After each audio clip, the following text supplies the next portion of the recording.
Bienvenidos nuevamente. Vamos a continuar con nuestro módulo de micosis. A continuación, tenemos el honor de tener con nosotros al doctor Tom Chiller de Estados Unidos, quien nos hablará sobre el tema de micosis endémicas. Bienvenido, doctor. Muchas gracias. Es un honor de estar aquí con ustedes hoy virtualmente. Disculpa porque mi idioma principal no es el español, entonces yo voy a intentar hablarles hoy de los micoses endémicas y otros dimórficos. Yo soy Tom Chiller, soy jefe del Mycotic Diseases Branch o el programa de hongos en el CDC en Atlanta, Georgia. Bueno, vamos a ver.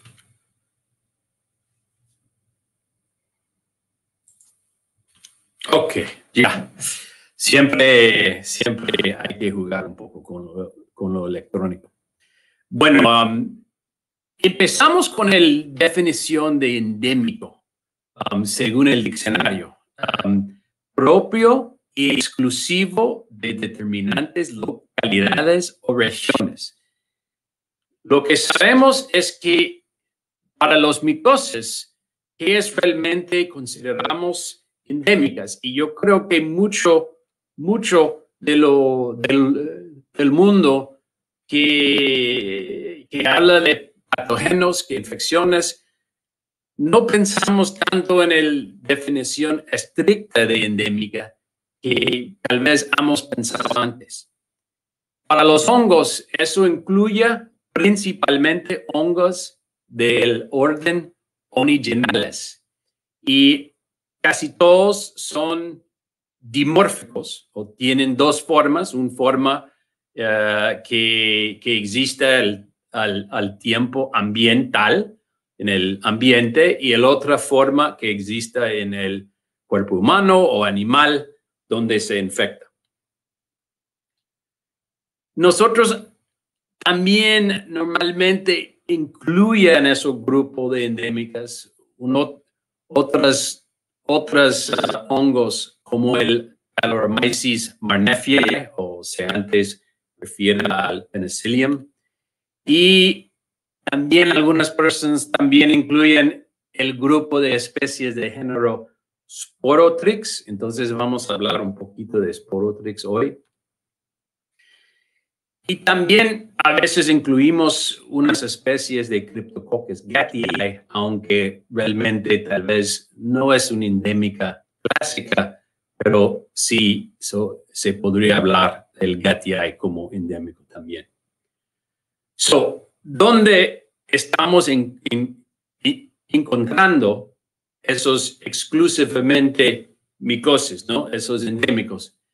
Yo creo que no son tan exclusivos como pensamos. Como lo ven aquí, encontramos endémicos en todas partes del mundo y sabemos que estas mapas, estas cartas, no son muy específicos. Por ejemplo, histoplasmosis, aunque sabemos que está muy frecuente en las Américas, sabemos que realmente uno podría encontrar histoplasmosis en casi todos los países del mundo. Y hemos reportado casos en muchos más países que están distribuidos en este mapa. Pero por lo menos lo ven que hay cierta especificidad geográfica de esos hongos y por eso yo uso normalmente hongos geográficos en vez de hongos endémicos. En las Américas vemos que hay 4 principales en los clásicos endémicos: el Paracoxi, el Histo, el Coxi y el Blasto. Y siempre lo interesante es la diferencia entre Blasto, que es una enfermedad de Norteamérica, y después Paracoxi desde Centro y Suramérica. Y todavía no hemos visto un cruzado de esos dos especies. Bueno, entonces, ¿qué sabemos de todas esas micoses geográficas? Sabemos bien que se pueden ser oportunistas o también se puede ser el patógenos primarios, que están más complicados. Algunas les gustan las zonas desérticas, como el coccidiomicosis, pero lo que hemos visto con cocci también es que las áreas geográficas están muchos más extendidos que pensamos. Otros prefieren zonas con abundante agua, como blastomicosis, como lo ven aquí. Otros prefieren ambientes con ciertos condicionales nutricionales, como histoplasmosis, con los acéligos y los fertilizantes con nitrógeno. Y en otros casos, como para cocci, no realmente sabemos con certeza qué le gusta, pero pensamos que o sospechamos que les gusta ese tipo de ambiente como vimos en Colombia y Brasil. Incluso algunas se asocian a especies animales. Hemos mencionado el esporotricosis.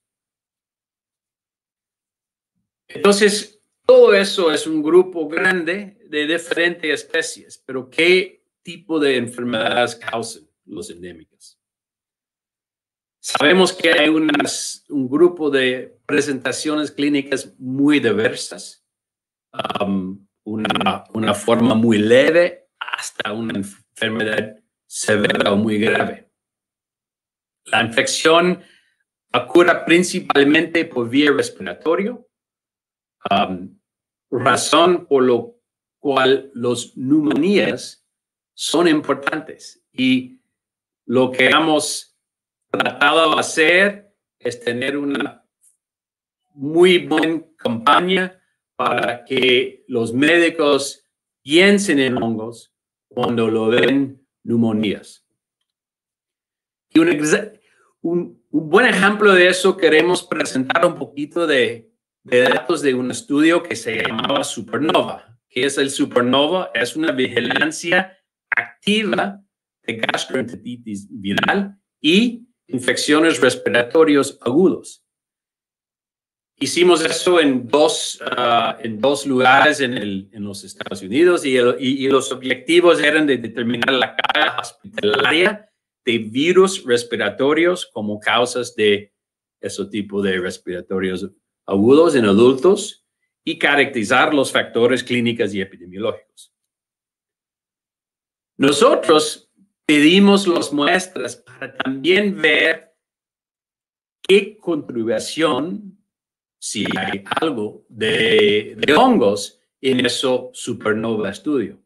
Evaluamos más de 220 muestras de suero de pacientes con neumonía y lo ven que utilizamos cocci, dos tipos de histo, un Aspergillus ELISA y el LFA para Cryptococcus.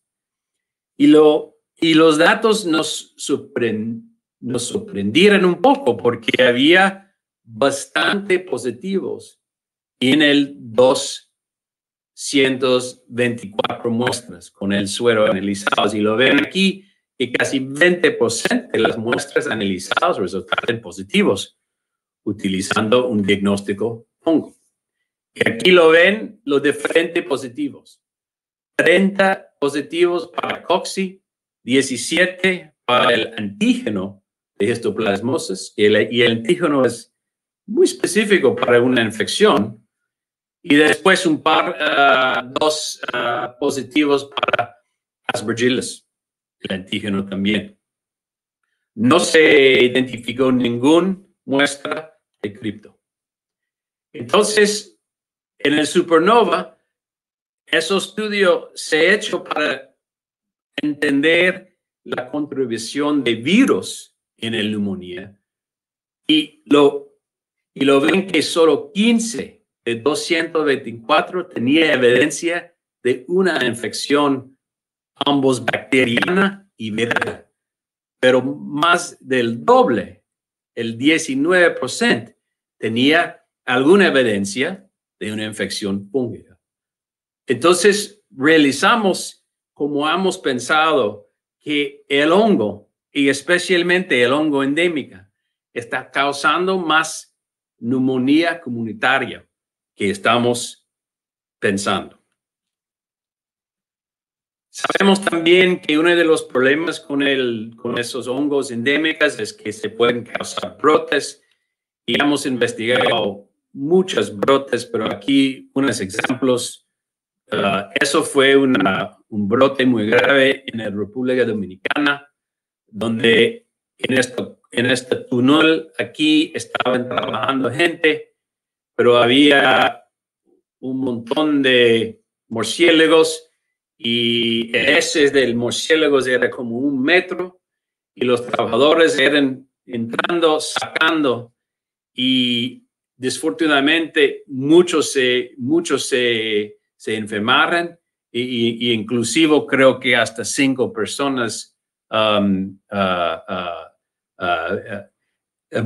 5 personas mueren, y eran jóvenes, eran de 22, 23 años sin problemas de salud, pero solo la cantidad de esporos que han inhalado fue muy, muy severo, y sabemos que son muy, muy difíciles de tratar si se inhala tanto. Inclusive blastomicosis ahora es mucho más común en el norte de los Estados Unidos y vemos varios brotes. Eso fue uno hace como 5 años en Wisconsin. Y sabemos que esto ocurre en el suelo, y aquí una publicación sobre un jardinería que se contactó histoplasmosis del suelo que estaba importado de otras partes del país.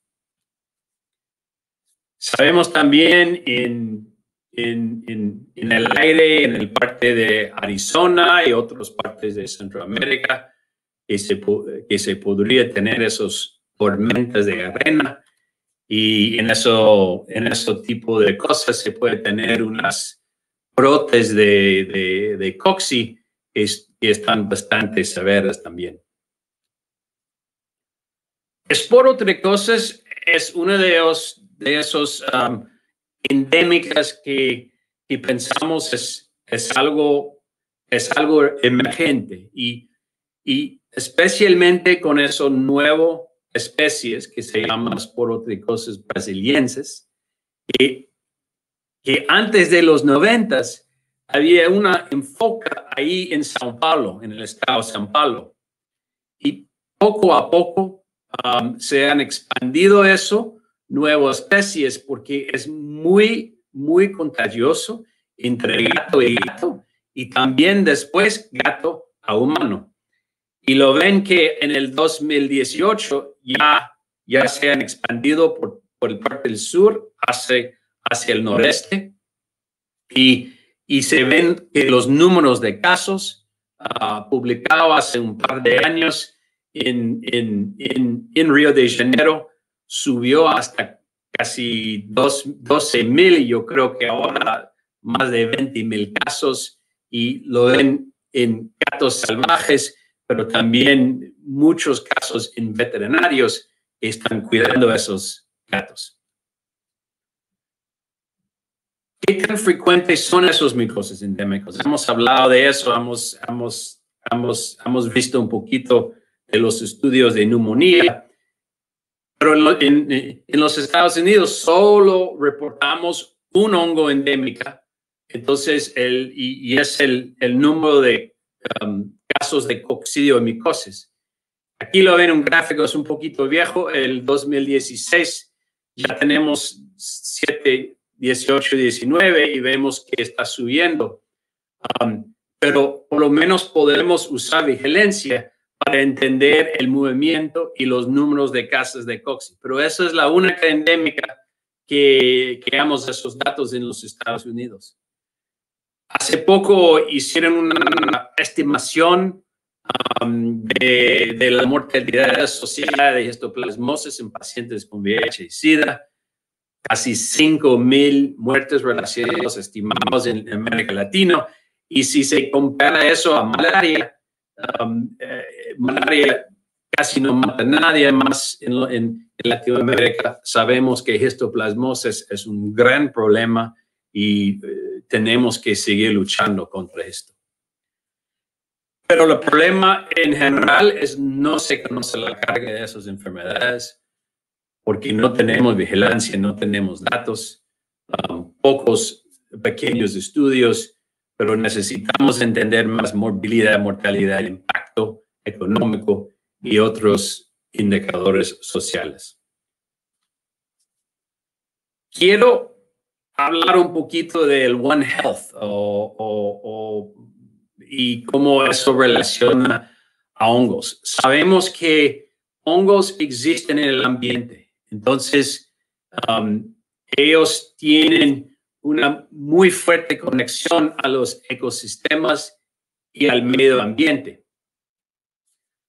Nosotros referimos a eso a salud única o One Health, que es la conexión entre el animal, el ambiente, el humano y en todo lo que es ciclo de infección y de crecimiento, etc.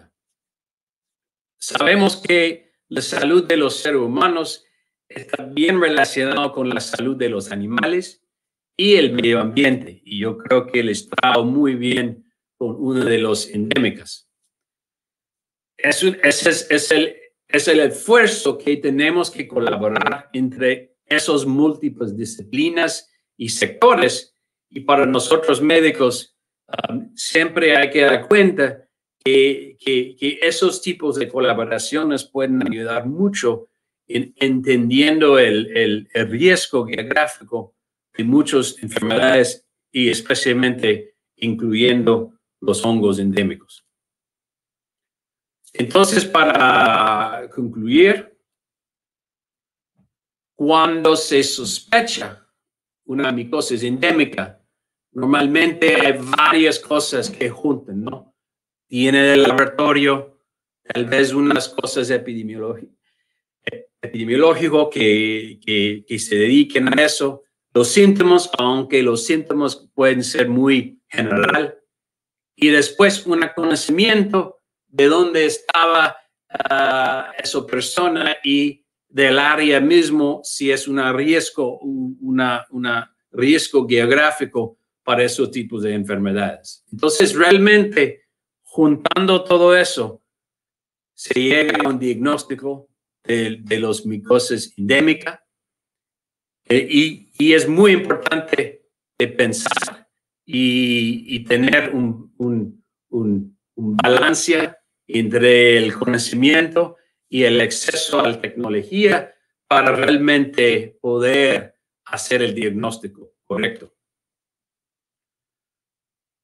Para mí, lo más importante es que tenemos que seguir educando y para que los médicos tienen el conocimiento y la abogacía de esas enfermedades. Muy importante, porque si no piensan en hongos, no van a diagnosticar, no van a pedir el diagnóstico. Y como nos vemos en el supernova, nunca pensamos que íbamos a ver más hongos en una vigilancia para virus y bacterias, pero sí lo vimos y los resultados están claros que los hongos también están contribuyendo a ese tipo de neumonía comunitaria. Gracias para su tiempo hoy virtual. Espero que todos están bien y nos vemos para la próxima. Gracias. Muchas gracias, doctor, por su muy interesante presentación. Agradecemos su tiempo y su presencia y compartir toda esa información con nosotros. La doctora Beatriz Gómez de Colombia lamentablemente no nos podrá acompañar por cuestiones de salud. Sin embargo, el doctor Diego Cáceres nos disertará sobre pruebas diagnósticas para micosis sistémicas, avances y retos. Muchas gracias, doctor Cáceres, por estar con nosotros y estamos listos para escucharlo. Bueno, buenos días y muchas gracias. ¿Me escuchan bien esta vez? Sí, doctor, lo escuchamos Ok, bien. Muchas gracias. perfecto. Bueno, entonces creo que ya mi pantalla está para compartir, ¿verdad? Ok. Bueno, muchas gracias. Nuevamente,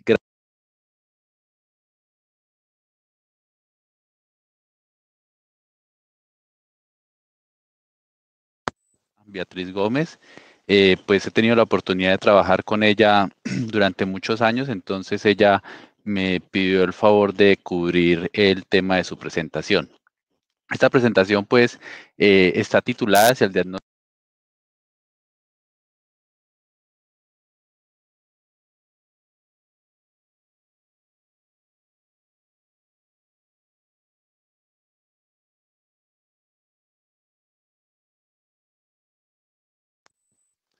Bueno, entonces, muchas veces el problema que tenemos es que las personas consideran que las infecciones por hongos son principalmente problemas cosméticos, pero vale la pena resaltar que en el caso de las infecciones sistémicas, estas pueden llegar a ser un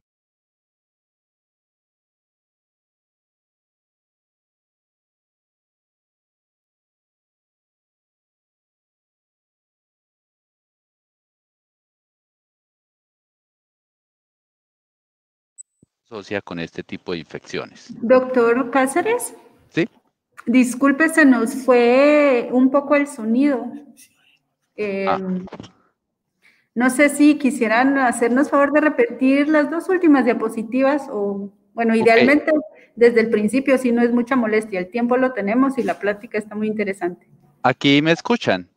Ahorita la escuchamos, sí. Ok, bueno, De perfecto. repente se nos va el sonido, pero ahorita la escuchamos bien. Ok, perfecto. Bueno, Gracias, entonces, doctor.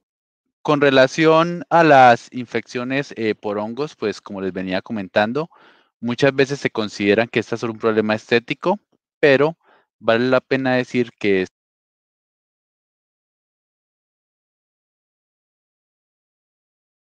No escuchamos la plática. Estamos escuchando la plática aquí. Doctor, no se escucha otra vez, perdone. No estamos escuchando. Pasa el resto de la página para que pero en la presentación sí lo oí. No le escuchamos, doctor. Tal vez sí, tampoco. Yo creo que está en mute su micrófono. Y no sé si nos funciona que nos haga favor de quitarse sus audífonos. Precisamente. Ah, bueno, ahorita sí lo escucho. Ok, perfecto. Sí, fue como un problema con los audífonos. Bueno, nuevamente por el inconveniente del audio. Pero entonces, como les comentaba, las micosis sistémicas pueden llegar a ser un problema de salud bastante grave. Estas infecciones sistémicas pueden ser causadas por hongos oportunistas, principalmente algunos géneros de diferentes tipos de levaduras y mohos. Y lo más importante es decir que estas infecciones pueden tener tasas de mortalidad de hasta el 70%. Bueno, no voy a entrar en muchos detalles con relación a las micosis endémicas porque las acabó de describir muy bien el doctor Tom Schiller, pero como él comentaba, estas infecciones tienen un componente bastante fuerte con el medio ambiente, ¿sí? Y este tipo de infecciones ocurre principalmente por inhalación de las partículas infectantes de estos hongos. Es importante decir que todas estas infecciones fúngicas tienen múltiples presentaciones clínicas, las cuales pueden ir desde formas asintomáticas o formas leves hasta formas severas de la enfermedad. Y es muy importante tener en cuenta este tipo de presentación clínica, porque ella va a ser indispensable al momento de seleccionar el mejor método diagnóstico. Bueno, con relación al diagnóstico de este tipo de infecciones, tenemos que hay una disponibilidad bastante amplia de metodologías de laboratorio, las cuales van desde la obtención del microorganismo por cultivo o la observación de este utilizando microscopía, algunas técnicas para la detección de anticuerpos y más recientemente métodos más avanzados para la detección de antígenos o material genético de estos hongos. Pero es importante decir que todos estos métodos tienen diferentes tiempos para la obtención de resultados y adicionalmente todos necesitan de una capacidad media a alta de laboratorio para ser desarrollados. Entonces, lo que podemos decir es que nuestro principal reto con el diagnóstico de estas infecciones es que estamos diagnosticando estas enfermedades en el siglo XXI utilizando tecnologías de métodos anteriores. Esta imagen que tengo acá proyectada tiene aproximadamente 50 años de diferencia. Y como pueden ver, las dos personas están realizando el mismo método de laboratorio. Pero el diagnóstico de infecciones por hongos pues no está empezando a cambiar y luce bastante prometedor. Tenemos en la actualidad que hay compañías que están empezando a enfocarse en el desarrollo de metodologías para el diagnóstico de estas infecciones y pues aquí quiero describir algunos de los avances más recientes. Primero, pues quiero decir que muchas de las metodologías están migrando de formatos anteriores a nuevos formatos, principalmente formatos más rápidos o más portátiles. Y pues quiero empezar con el diagnóstico de criptococosis, ¿sí? Podemos decir que el lateral flow o estas pruebas rápidas para detección de histoplasma son la joya de la corona del diagnóstico micológico. Son test que se pueden realizar de forma muy rápida, muy sensible, muy específica y con infraestructura y entrenamiento de laboratorio bastante básico. Pero a medida que conocemos más la prueba, siempre queremos obtener algo más. Y lo que sabemos es que en este momento, para esta metodología, la principal limitación es la titulación de las muestras, para saber qué concentración del antígeno hay. Aquí es en donde vienen algunos desarrollos. Bio-Rad desarrolló este lateral flow, que sencillamente lo que hace es que adiciona una segunda línea de test y con base a la aparición de una o dos bandas se puede determinar la concentración del antígeno de criptococo en la muestra titulada. Actualmente, pues las personas que desarrollaron el primer lateral flow que les comenté, también están haciendo un desarrollo en un lateral flow para la determinación semicuantitativa de antígenos de criptococo. Es una metodología también bastante similar, se realiza en 10 minutos y con base a los diferentes patrones de las bandas que aparecen, se puede determinar si el paciente está negativo o si tiene una concentración del antígeno en 5 diferentes categorías. Lo que ellos preliminarmente han observado es que aquellas muestras en una categoría de más de 3 cruces son aquellas que están asociadas con formas más severas de la infección por criptococo. Esta es una metodología que está en desarrollo, pero posiblemente va a salir pronto al mercado. Bueno, continuando con relación al diagnóstico de aspergilosis, pues tenemos, muchos de ustedes seguramente conocen la platelia de Bio-Rad, o los métodos de ELISA para la detección del antígeno galactomanano. Este tipo de pruebas pues está muy bien estudiada, muy bien validada. Hay mucha evidencia, metaanálisis que soportan la detección de antígeno galactomanán de Aspergillus y principalmente en algunas poblaciones de pacientes específicos. Pero lo que tenemos hoy en día es que hay dos compañías que están desarrollando métodos de lateral flow para la detección de este antígeno. Sencillamente lo que se está haciendo es que se está pasando de una metodología que antes se desarrollaba en 3 horas a aproximadamente menos de 1 hora y adicionalmente se está pues reduciendo la disponibilidad de equipamiento y entrenamiento para utilizar tecnología más portátil como los métodos de lateral flow. Aquí sencillamente es para esquematizar brevemente cómo se realiza este test. Este es el ejemplo de uno de los que he tenido la experiencia de utilizar, que es el desarrollado por IMI. Sencillamente, pues, el desarrollo del test se basa en 2 etapas. La primera es una etapa de pretratamiento de la muestra, que es muy similar a la que se hacía para el tratamiento de las muestras utilizando la ELISA. Y sencillamente, una vez la muestra es pretratada, se hace un lateral flow, el cual tiene un periodo de incubación de 30 minutos y se interpretan las bandas. Dependiendo de la presencia de bandas, podemos decir si el resultado es positivo o negativo. Adicionalmente, esta compañía ha adherido a este procedimiento un lector que es un cubo muy chiquito y este cubo pues también ayuda a proveer resultados cuantitativos del antígeno presente en la muestra. Algunos estudios pues también han mostrado que esta metodología de lateral flow tiene bastante correlación con la técnica de ELISA que se ha venido utilizando en los últimos años. Y pues lo que hemos visto es que ahorita con toda la pandemia del COVID y del síndrome de aspergilosis asociada al COVID-19, muchas personas han evaluado este test y pues lo han encontrado bastante útil.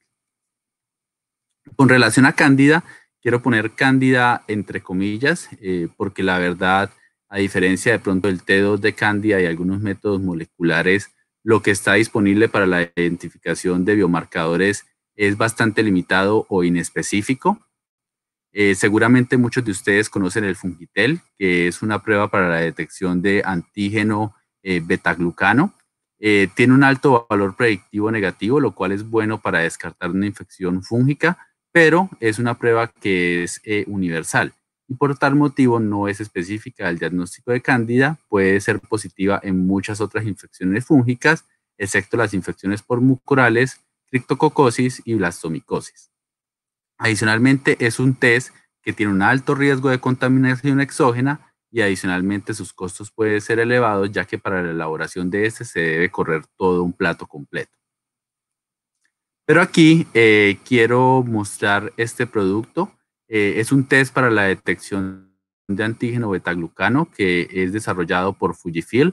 Ellos sencillamente lo que hacen es cambiar ese formato que tenía la compañía anterior de un plato completo de 96 pozos a unos tubos individuales, los cuales cada vez que usted tiene una muestra, lo que hace es que analiza la muestra específica en el equipo. No tiene necesidad de utilizar todo el kit en una sola corrida.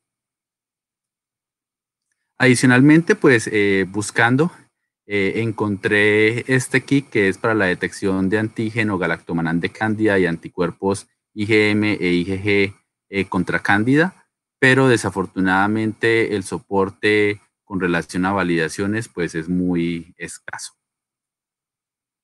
Bueno, con relación al diagnóstico de histoplasmosis, tenemos dos productos comercialmente disponibles. El primero es un antígeno, una ELISA para la detección de antígeno galactomannan histoplasma capsulatum. Es importante decir que tuvimos la oportunidad de validar esta prueba en 2 países latinoamericanos y encontramos que el desempeño analítico de esta ELISA fue superior al 95%. Y adicionalmente tiene aprobaciones tanto de la FDA como de la Comunidad Europea para su uso en diagnóstico in vitro. Adicionalmente, más recientemente, Miravista, que es una compañía acá en los Estados Unidos, ha desarrollado este primer lateral flow. Este lateral flow sencillamente lo que hace es detectar antígenos, pero en un formato más sencillo. Esta prueba puede ser realizada en un tiempo de 30 minutos con una infraestructura de laboratorio y de entrenamiento técnico bastante bajo. Tuvimos también la oportunidad de evaluar este lateral flow con algunas muestras que teníamos acá en nuestro laboratorio y lo que encontramos es que este lateral flow tenía resultados equiparables a la detección de antígenos por ELISA, pero con la ventaja que podía entregar resultados en menos de 1 hora con mayor simplicidad del laboratorio. Continuando con relación al diagnóstico de coccidioidomicosis, tradicionalmente o ya está muy bien caracterizados el uso de las pruebas para la detección de anticuerpos mediante metodología de ELISA. Hay 2 compañías que están desarrollando o distribuyendo kits para este tipo de detección, que son Meridian e IMI. Es importante decir que esta ELISA está desarrollada para la detección de anticuerpos contra el antígeno TP de coccidioide, que son anticuerpos tipo IgM, y para la detección de anticuerpos contra el antígeno CF de coccidioides, que es más que todo una inmunoglobulina tipo IgG. Se sabe que este test de ELISA pues tiene un desempeño analítico bastante alto, ha sido bastante evaluado, pero siempre es importante al momento de implementar pues hacer alguna verificación de su desempeño analítico. Recientemente lo que se ha hecho es que ha salido este nuevo desarrollo, sencillamente es un lateral flow para la detección de anticuerpos totales contra coccidioides. Sencillamente lo que hace este lateral flow es que combina 2 metodologías de ELISA, las 2 anteriores que les comenté, que era una para IgM y la otra para IgG. Sencillamente las 2 ELISAs se combinan en un lateral flow y lo que se puede obtener es que se reduce el tiempo de diagnóstico de 3 horas a aproximadamente 30 minutos utilizando una prueba de flujo inmunocromatográfico. Aquí sencillamente para mostrarles cómo es el procedimiento de esta prueba, es un método de pretratamiento muy sencillo que sencillamente se basa en una dilución de la muestra. Una vez la dilución de la muestra es realizada, se inserta la tirilla, se espera 30 minutos y se lee la presencia o ausencia de bandas, la cual nos va a decir si la muestra tiene o no tiene anticuerpos contra coccidioides. Con relación al método de referencia, que en este caso es la ELISA, lo que se ha visto es que tiene una muy buena concordancia con relación a resultados positivos y negativos.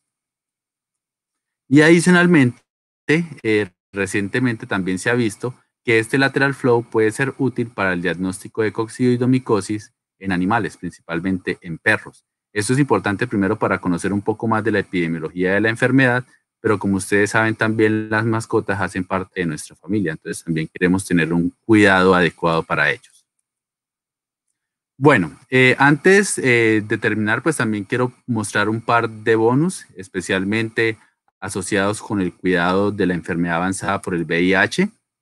Es importante decir que también está disponible un lateral flow para la detección de antígeno liporaminomanano de micobacterias.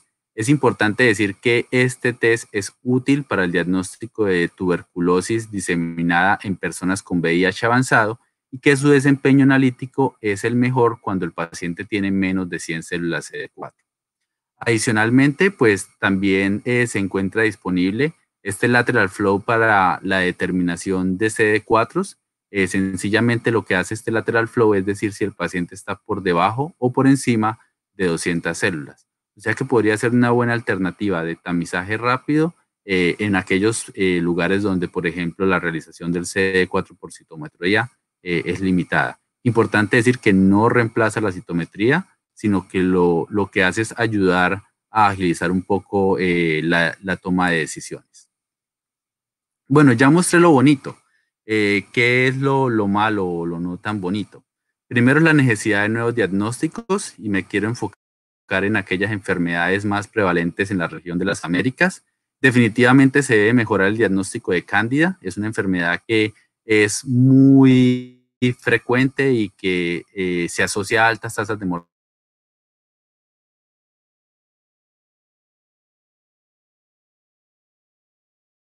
Principalmente para la detección de enfermedades causadas por mucorales. Definitivamente en paracoxi y en blastomicosis, pues aún tenemos métodos muy viejos, principalmente basados en inmunodifusión y con un montón de limitantes con relación a los antígenos que se utilizan para desarrollar los test inmunológicos. Y finalmente, con la emergencia de esporotricosis en la región, pues debemos también optimizar el diagnóstico de esta infección, tanto en animales como en humanos. También, pues esto digamos que es bueno y malo, ¿sí? Como les decía en la anterior, pues ya salió en la lista de diagnósticos esenciales la inclusión de algunas metodologías para el diagnóstico de micosis, específicamente histoplasma y criptococo, pero vale la pena resaltar que en este listado no existe una categoría específica para el diagnóstico de infecciones fúngicas y que estas dos metodologías que se incluyen para diagnosticar cripto e histoplasma pues se encuentran incluidas en la sección de VIH avanzado. Bueno, ya para ir concluyendo mi presentación, pues muy parecido a lo que decía Ton, el diagnóstico de estas enfermedades pues tiene múltiples componentes, incluyendo un componente clínico, epidemiológico, de laboratorio y conocimiento de la persona que está teniendo cuidado del paciente. Al momento que todos estos componentes se unen, pues se va a llegar a un diagnóstico, pero también es importante decir que la calidad de todos esos componentes se va a ver reflejado en un diagnóstico más preciso. Adicionalmente, es necesario tener un balance entre la capacidad humana y tecnológica, porque muchas veces tenemos tecnología de punta, pero no tenemos personal capacitado. Y algunas veces tenemos personal capacitado, el cual no tiene acceso a la tecnología. Entonces, desde nuestra unidad, pues uno de los mayores objetivos ha sido el apoyo en el desarrollo de estas capacidades de laboratorio, vigilancia epidemiológica y conciencia de las enfermedades fúngicas. Antes de terminar, pues quiero recordarles que no existen áreas libres de micosis, como lo decía el doctor Schiller, los hongos están en todos lados, pero hay muchas áreas libres de micólogos. Entonces espero que esta presentación los contamine un poco a ustedes, como algunas veces los cultivos se contaminan con las esporas de Aspergillus, y pues que tomen más conciencia de este tipo de infecciones fúngicas y empiecen a buscarlas más. Muchas gracias. Muchas gracias, doctor, por su muy interesante presentación. Gracias también por darnos esta plática, aunque sabemos pues fue que casi de último momento. Muchas gracias por su disponibilidad. A continuación vamos a empezar el bloque de preguntas y vamos a esperar que suban todos los conferencistas. Bueno, muy bien. Tenemos una pregunta para el doctor Schiller, que dice así: ¿cuántas especies causan coccidioidomicosis en humanos? ¿Cuántas especies de cocci? Hay solo hasta ahora 2 especies de cocci, el Potteraceae y el Immitis.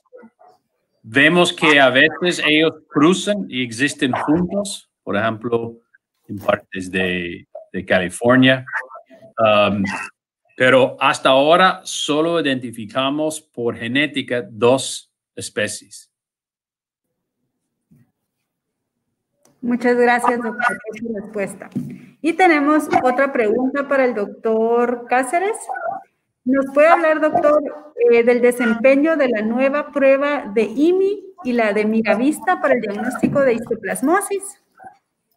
Sí, pues tuvimos la oportunidad, como les comentaba, de evaluar las 2 metodologías, tanto la ELISA como el lateral flow.